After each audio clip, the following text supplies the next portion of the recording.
Bom, boa noite. Alô, tá alto. Boa noite a todas e todos. Obrigado aí pela presença. Eu sou o Antônio aqui da Tapera, o responsável. Estamos aqui com a Paula e com o Felipe ajudando. É um grande prazer receber a Amélia aqui.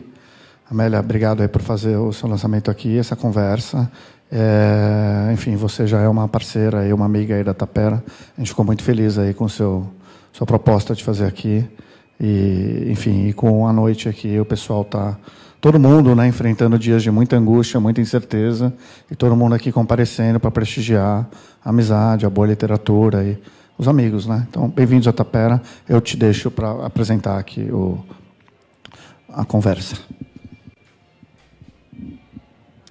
Eu também agradeço muito. Eu acho que é o lugar de São Paulo que eu mais gosto. Tapera, Taperá. É lindo esse nome. É um lugar aberto, horizontalizado,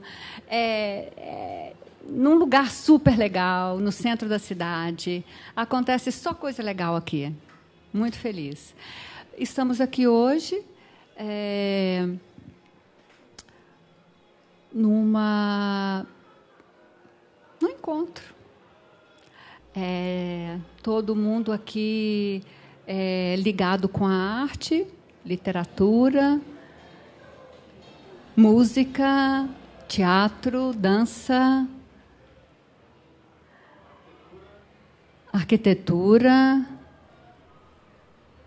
ciência, natação, moda. Então, acho que a conversa vai ser muito boa. Quero apresentar... Eu não vou apresentar, acho que quero que o Maurício apresente. Vamos, Maurício.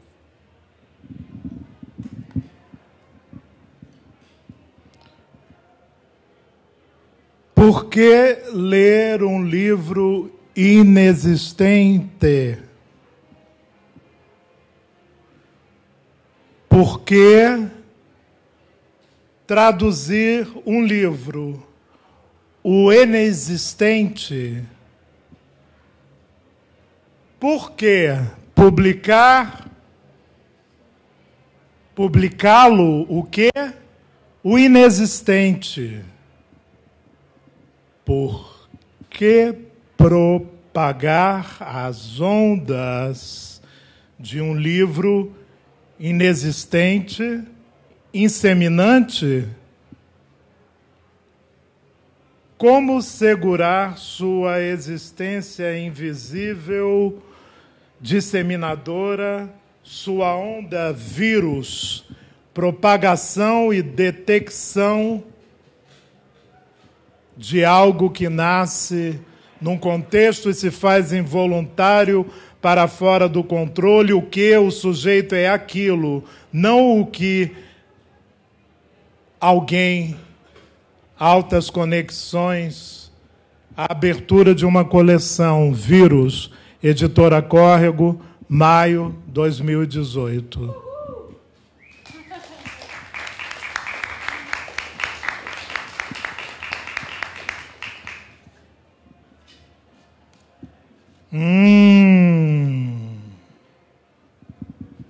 Isso mesmo.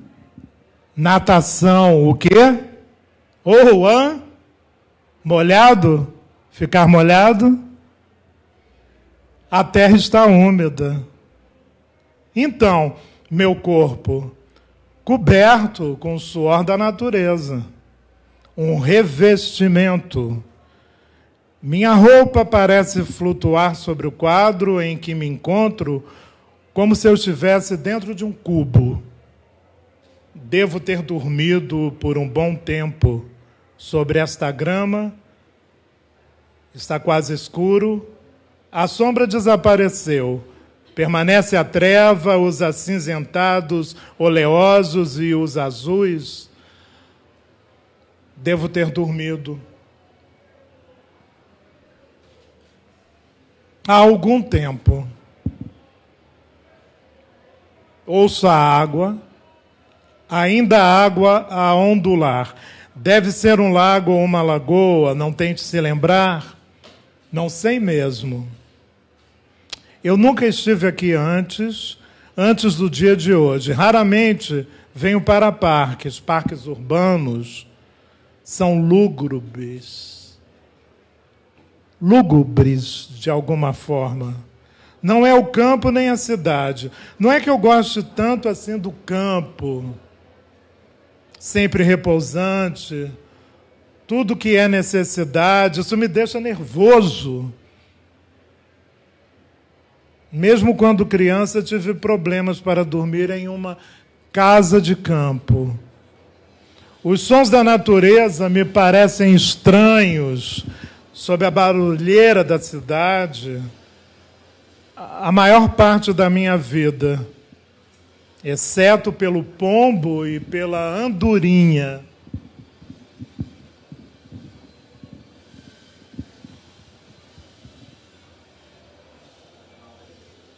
pássaros de granito. Não encontro afinidade com animais, nem mesmo os de estimação. Não dá liga sequer com os humanos. Muito recentemente venho percebendo o não encontro de qualquer parentesco em qualquer lugar com qualquer um. Acabo por ficar matando o tempo. Isso é tudo. E agora não posso contar mais nada, como era de meu costume. Fica mais difícil ainda. Eis o que parece. Não encontro parentes. Semelhança, na verdade, não. Essa é a realidade.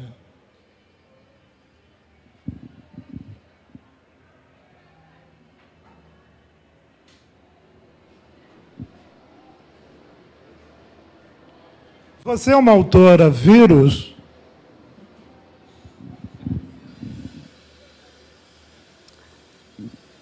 Não sei o que dizer. Estou fazendo parte. Esse meu trabalho, o Nado, está fazendo parte dessa coleção que está começando agora.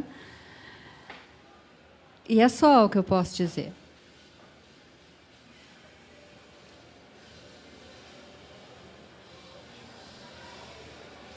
Vou fazer uma leitura de um trabalho. Eu não sei ainda o que é. Vamos ver. Conseguiram se sentar, né? Ótimo. Vamos lá.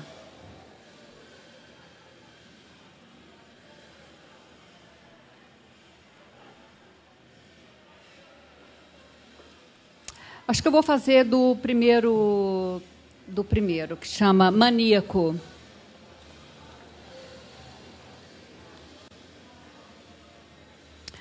Sim, quase não se conhecia do que era possível ver daquele ângulo. Saiu batido na frente sem saber mais nada.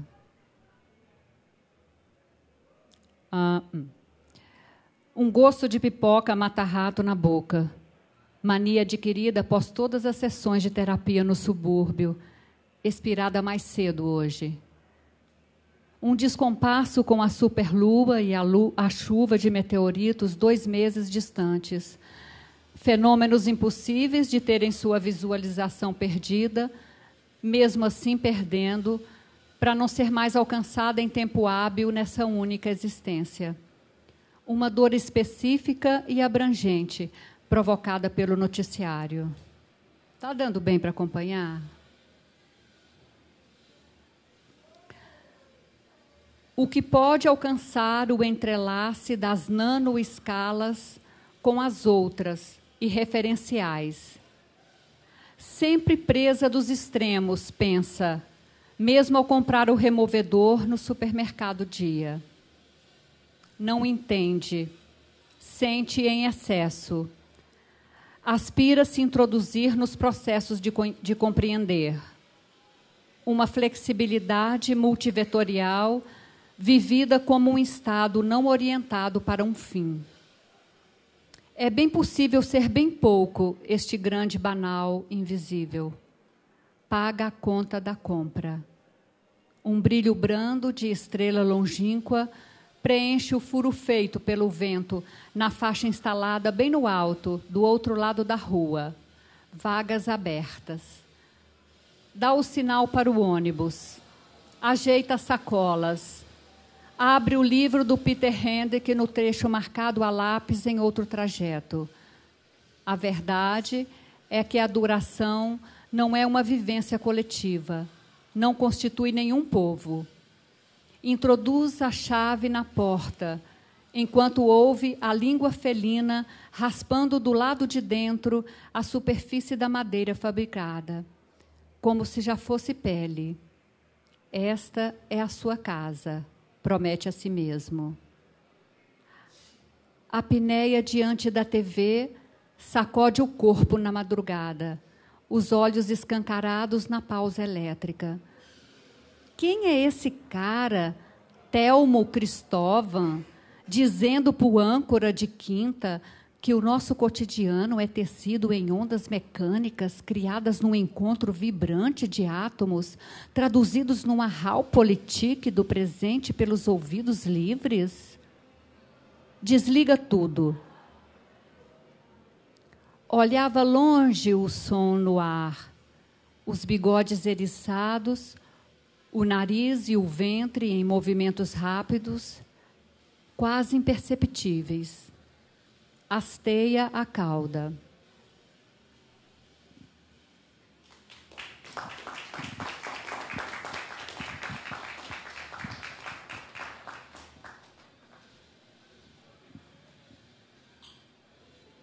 Eu acordei de manhã, foi em 2017. É melhor pôr o microfone porque está sendo Gravado. Pois é, então uma gravação de domingo de manhã, no meio do ano de 2017. Eu acordo. Há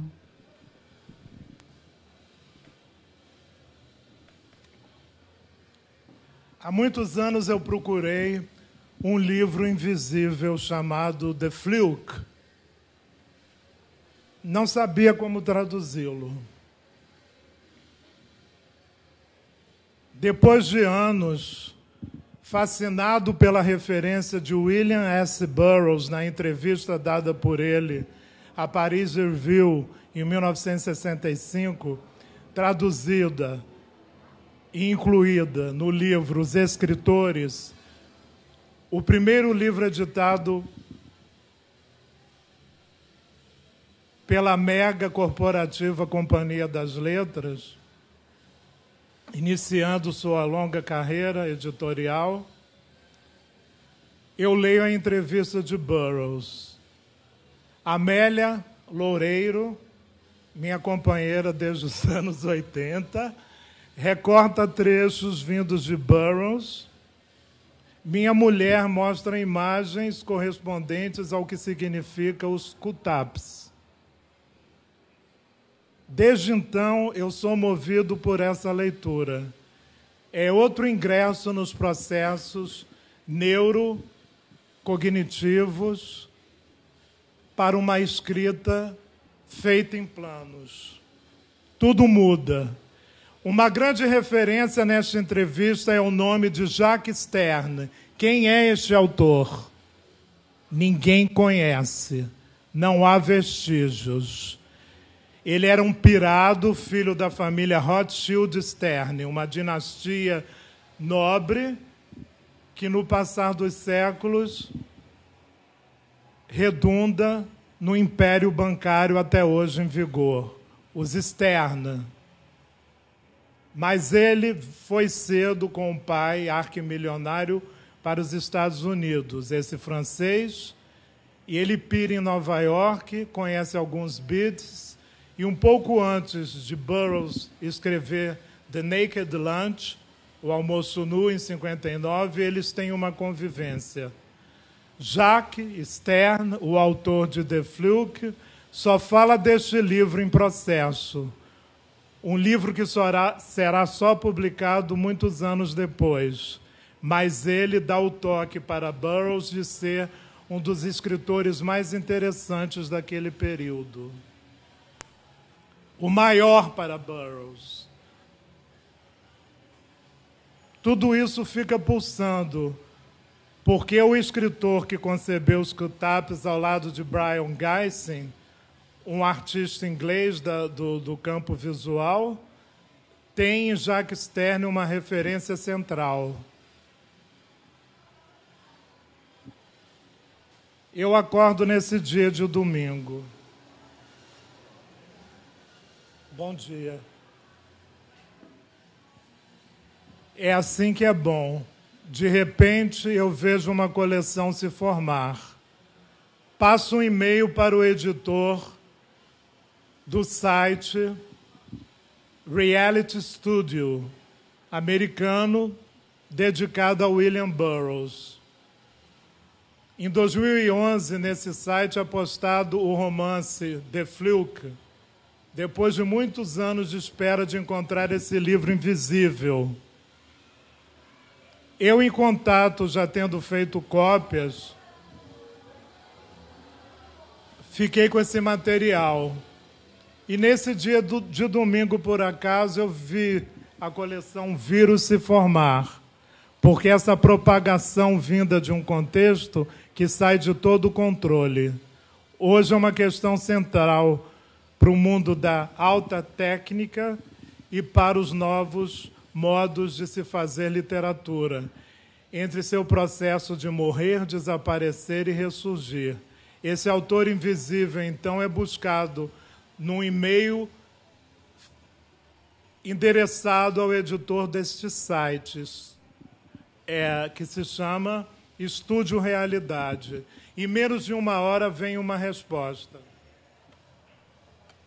Você está liberado para editar The Fluke. Eu tinha jurado nunca mais traduzir, depois de ter feito para o inglês My Life, de Lynn Regina, Minha Vida. É muito desafiador mexer com a coisa dos outros. Aquela coisa em que todo mundo pensa, o texto. Risco. Mas depois dessa, a coleção se impôs. Esse homem, este livro, Invisíveis vão abrir. Eu pensei logo no editor Gabriel Coliniak, jovem, poeta e aberto a tudo. É preciso uma edição de livros para novas narrativas. Não quero mais cartas, testemunhos sobre o Brasil brasileiro ou Brasil estrangeiro. Sinto falta de um livro que faça exploração de mentes e corpos, como diz Tio Bill. Uma sonda cada vez mais cosmográfica. Amélia estava fazendo numa oficina feita às margens das instituições de ensino, agora é feita na minha casa, depois de rodar algum tempo nas regiões entre Vila Olímpia e Pinheiros. Ela está compondo o seu segundo livro. Eu vejo um potencial ali. De repente, temos o segundo livro. Eu estou liberado a ler este livro. Ele agora existe.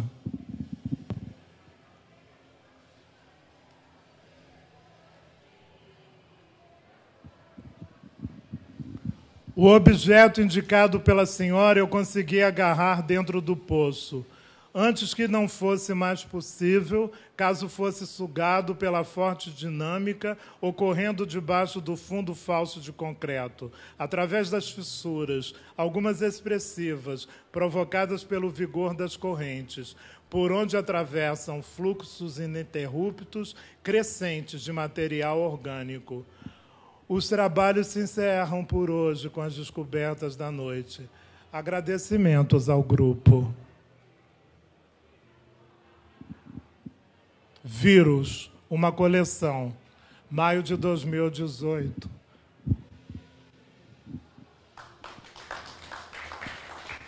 Você tem também um microfone. Nós estamos equiparados tecnicamente. Isso quer dizer alguma coisa em um tempo de tantos discursos agônicos e emparedadores. Eu acredito no poder da técnica e de um corpo que acorda aos domingos. Bom dia.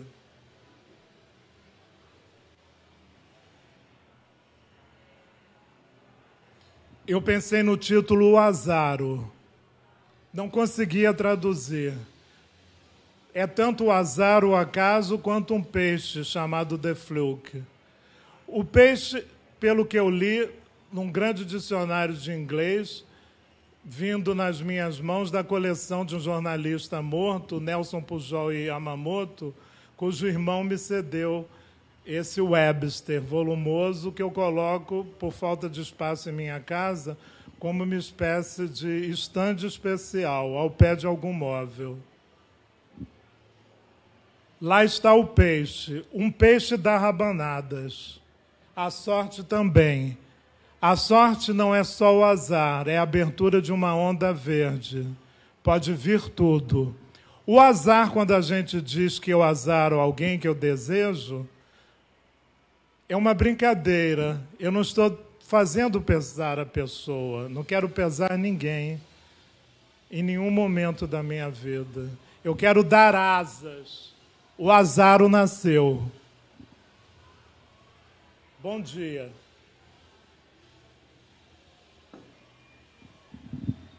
O Azaro e o Nado, os dois primeiros títulos. Estou à busca de novos narradores para trazê-los. Adoro mulheres e homens que escrevem. Não há nada melhor para se fazer nessa vida. Você tem um microfone. Desculpe minha falha técnica.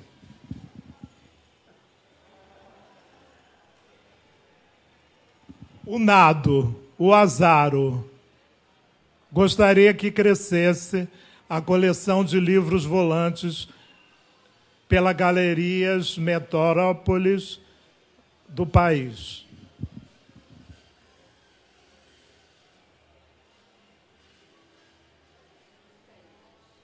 Você gosta de literatura de fato? Amélia Loureiro. Quando eu tinha em minha biblioteca livros de narrativa, contos, você simplesmente dizia: eu odeio contos. Você agora é uma contista. Não, não sou. Bom, eu escrevo narrativas breves, algumas. Só isso. Não tem nada a ver com conto. Mas quem quiser chamar de conto, pode chamar. Você tem algo a ver com o senhor Mário de Andrade, homenageado nas Redondezas? Conto é o que o autor diz que é o conto? Olha, o autor? Conto é o que o autor diz que é o conto? Eu não me chamo senhor Mário de Andrade. Eu acho muito complicado essas coisas de crítico. Não são Mário de Andrade não é apenas um crítico, é um pouco você. Segundo Marcelo Ariel, que passou aqui, disse que depois de Twin Peaks nós estamos em outros corpos. Somos extensões do agente Dale Cooper.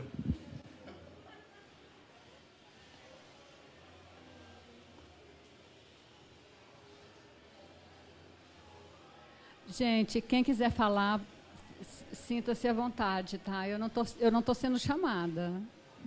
Você está crucialmente envolvida com a questão de ser uma escritora de contos lançadas na Galeria Metrópole neste momento. Isso é um estigma, não me faça. É um gênero literário. É um vírus, sob a forma de contos, breves, que nome queira dar. Você hoje é uma autora de contos. Never. O que são esses fragmentos impressos em língua corrente? Narrativas. Do gênero? Não tem a ver com gênero, não. Tudo é gender de acordo com certo ativismo e vigor. Ok, pode chamar de contos. Contos gender?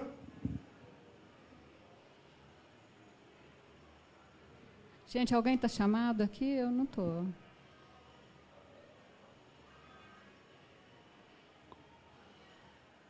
Seu conto, seu vírus.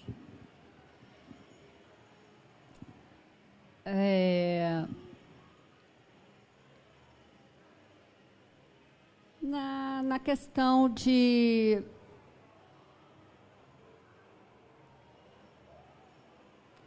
do que pode proliferar, do que pode infectar,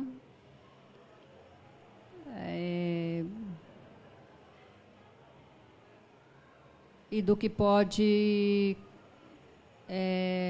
vir a causar a necessidade de investigação, por aí.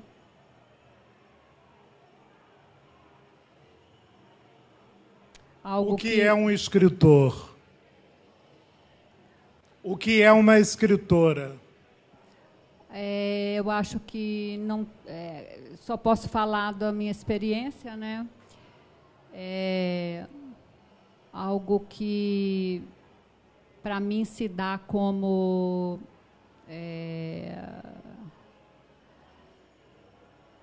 uma liberdade que eu me concedo de fazer algo que é muito arriscado, que pode não dar resultado, e o que der eu vou ter que lidar com aquilo, dá muita sobra, muito resíduo,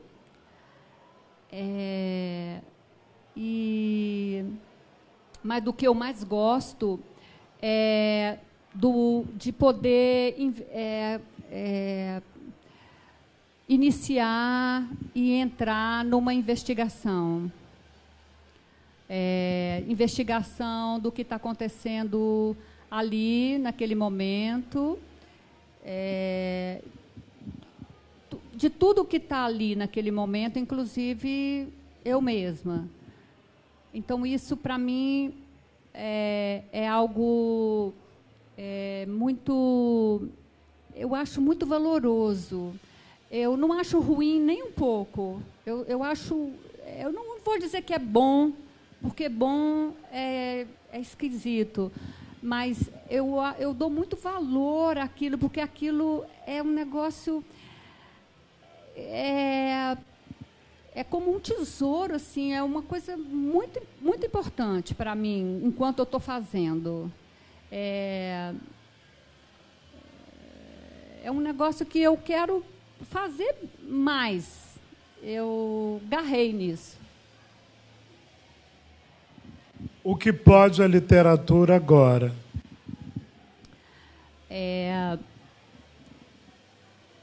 Criar pensamento,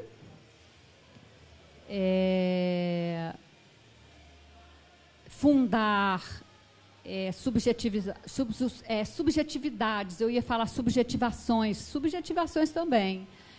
E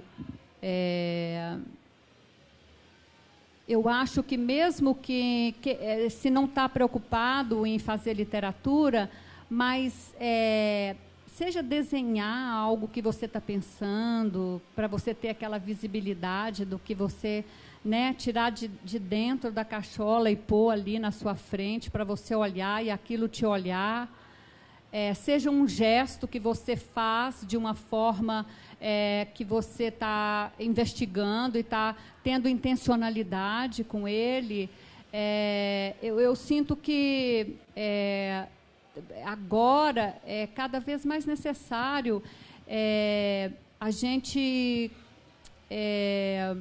essa oportunidade que está tendo agora da gente criar o que a gente sente, pensa, é uma liberdade muito grande agora, e eu gosto disso. Então, eu acho que a arte agora não é mais fazer arte com arte, é o desafio de você tirar e você criar com total liberdade na sua busca, nas suas investigações e criando subjetivações, criando você mesmo, criando o mundo, criando... então, é isso que eu penso. E por isso que eu acho que importa por isso. Por criar pensamento, por criar objetos novos, objetos pulsantes, que trazem, que ampliam, que aprofundam o vivido, o existente, por aí.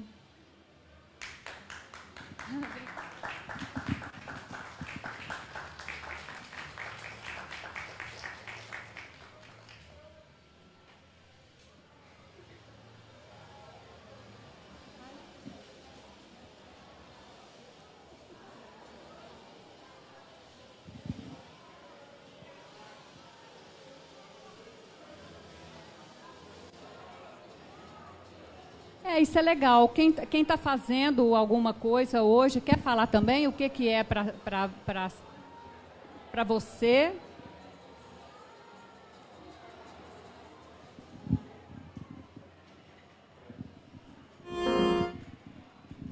Na verdade, eu queria fazer uma pergunta, né, pegando um pouco do que cada um de vocês falou, sobre essa liberdade de criar e do que pode a literatura agora, nesse momento em que a gente tem visto tantos discursos tentando dizer o que a literatura não pode, né, e o que o autor não pode. Então, eu queria fazer essa pergunta, assim, de como lidar com essas tentativas, né, de proibições que a gente tem visto. Você poderia dar um contexto, uma referência, por exemplo, de alguém ou algum texto dizendo que a literatura não pode? Por exemplo, a instauração do leitor sensível para dizer se determinados textos ferem ou não ferem algumas questões, a questão de se é um autor homem escrevendo mulheres, ele pode dizer mulheres, não pode dizer mulheres, esse tipo de ideia. Eu vejo uma falta muito grande de historicidade em quem faz literatura, de quem se preocupa só com o mundo editorial e de um lugar já preparado para o escritor.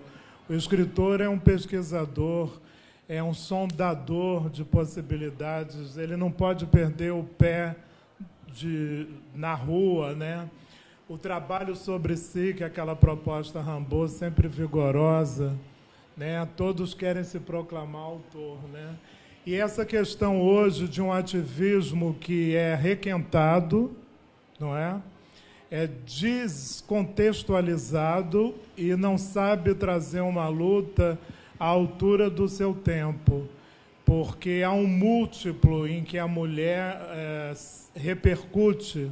Eu acho que a questão da feminização do mundo é relevante, está em alguns pensadores, surgiu com Lacan, o psicanalista Ernesto Sinatra, um argentino, desenvolve muito bem, né? O Mundo é Mulher, a Vital Ronel também desdobra essas linhas, né, na filosofia dela, sempre voltada para as questões de literatura, assim como a negritude também, né? Há uma mestiçagem que vem da força do negro no mundo. Então, esses discursos da carência, não é que não usam o espaço de criação para ampliar possibilidades, não tem nada a ver com o nosso tempo, não é? Achille Mbembe, que é o grande pensador africano hoje, a gente trabalha com ele já há algum tempo, em cursos e tudo. A crítica da razão negra foi traduzida aqui. Eu vi muitos artigos em que não se toca a principal contribuição desse grande cientista político, que é um filósofo, é um pensador multiforme, né? e que também analisa neste livro literatura. Ele está muito mais interessado no devir negro do mundo, não pela marca da escravidão, que todos querem puxar. Assim como o mundo homossexual, o mundo feminino, ainda se utiliza dessa roldana viciada da homofobia, que é importante combater, do machismo, evidente que é, e do racismo. Mas não é isso só. Muitos foram feminizados, homossexualizados, não é? Tornados negros nessa postura do dever. Ninguém trabalha sozinho sua sexualidade. A sexualidade se faz entre muitos. Evidente que é uma época de conquistas e batalhas, nesse sentido, não é? Então, estou muito mais interessado na potência trans, no sentido de atravessamento, quando eu penso na literatura e penso nessa coleção, do que uma posição identitária. Esse discurso está datado. Então, evidente que as pontuações no momento de violência têm que ser feitas para a defesa de direitos e para a liberdade de todos. Mas não pode ser apenas isso. Há uma propagação de trocas muito grandes. Você agora ficar só rodando em torno do que é problemático, do que é viciado, andando para trás, quando há uma força negra que nos define no mundo. O próprio Mbembe fala disso. Não há uma origem pura no início, só negra. A África é um espaço de mestiçagem. Vamos pensar o cosmos. Então, na literatura também, vamos pensar o cosmos negro, né? Os afrofuturismos, né? As transexualizações para todos os sexos. Nós estamos sendo homossexualizados, feminizados, tornados negros no devir potente. E a literatura é esse espaço de troca para todos. É maravilhoso que existam essas pontuações para o problemático, mas eu vejo um grande problema nosso de criar uma política das trocas e das transformações agora, afirmando o múltiplo que somos. É assim que eu vejo a ideia de vírus e de literatura. O que eu tenho para dizer é que eu vejo a importância de se fazer um trabalho não a partir de outros. E, claro, todos nós temos as nossas influências, as nossas referências, o que a gente gosta de ler, de ouvir, de tudo. Mas eu acho que tem... há muito tempo já vem se fazendo arte com arte. Sempre parte de um gênero ou parte de alguma coisa para começar um trabalho. Então, eu acho que era bom cavar mais, sabe? Se importar com a inovação, sabe? Eu acho isso... o risco, arriscar mais, né? Então, nesse sentido, que eu acho que o que não deve...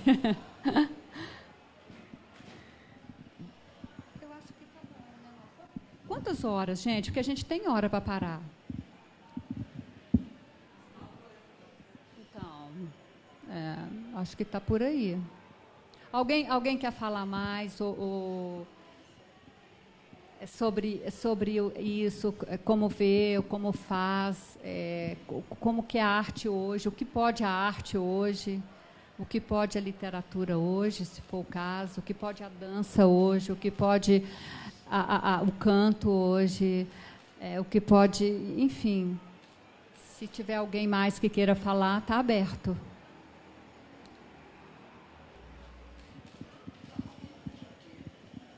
Olá, olá. Essas coisas são sempre tão fascinantes, né? Quando a gente tem um espaço para poder toró de ideia. E... a meu ver, eu particularmente, quando eu entro em livrarias, eu tenho quase que pequenos ataques cardíacos quando eu vejo assim aquelas prateleiras infinitas e achando esses livros são só os atuais. Imagina, há 10 anos atrás tinha outros livros, há mais 20 outros livros. Alguns prosperam, têm vida infinita, tipo a Bíblia. A Bíblia vem até hoje, reescrita. Algum Marx da vida. E essas coisas todas também estão aí, sempre como os Beethovens ficam na música, alguns livros ficam eternamente. Acontece que, neste momento, nós temos a tecnologia que transformou cada um de nós num narciso. Cadê meu espelho? Eu não lembro onde é que eu guardei meu espelho. Com seu espelho. Super legal. Todo mundo com os narcisos espelhados. E eu me pergunto... e aqui está o livro, né? O livro do cara, que é o Facebook, ou sei lá, um Tinder, Pinder, sei lá o nome dessas coisas todas. Enfim, cheio de aplicativo, maravilha. E aí eu começo a conversar, não sei como vocês têm contato com geração 20 anos. O Karnal, ele adora falar sobre isso. A gente era a turma do vertical, a gente adorava pular na piscina e conhecer o fundo. Hoje em dia o cara só trafega na horizontal, quer saber até onde vai a piscina. Ninguém afunda, ninguém quer saber aprofundar nada. É um total conhecer tudo na superfície. Eu me pergunto, o livro vai acompanhar tudo isso e a gente vai ter o que falar para essas gerações narcisísticas que só sobrevivem com o seu espelho? Eu acho que, assim, para mim, o livro ele não quer falar nada, sabe? É mais um... É mais um processo que acontece enquanto ele está sendo ali vivido. E depois ele toma essa forma e ok. Mas ele não é urdido para isso. Para mim, eu penso assim. Entende? Ele não é... assim, como eu vejo, ele existe porque eu vivi isso. E ele tomou essa forma, mas ele não tem, ele não teve o seu desenvolvimento para ser útil em alguma coisa. Não tem esse compromisso. No meu caso, eu não penso assim.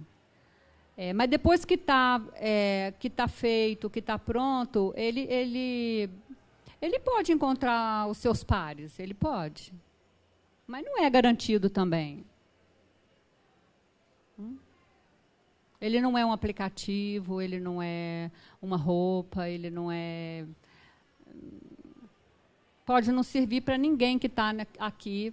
Às vezes vai servir só, quem sabe, daqui 200 anos, ou às vezes não vai servir. Às vezes pode não acontecer.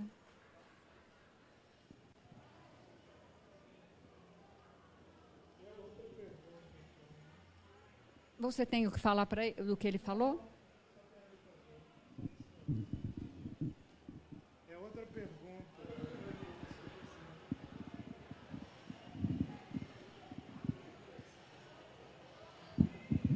Alguém?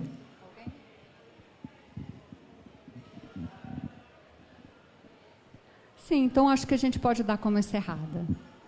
Bem? Obrigado. Agradecemos. Obrigado. Então, obrigado e pessoal, enfim, são imprevistos aí, circunstâncias aí que eu lamento aí um pouco pelo barulho aí fora aí, mas enfim, valeu.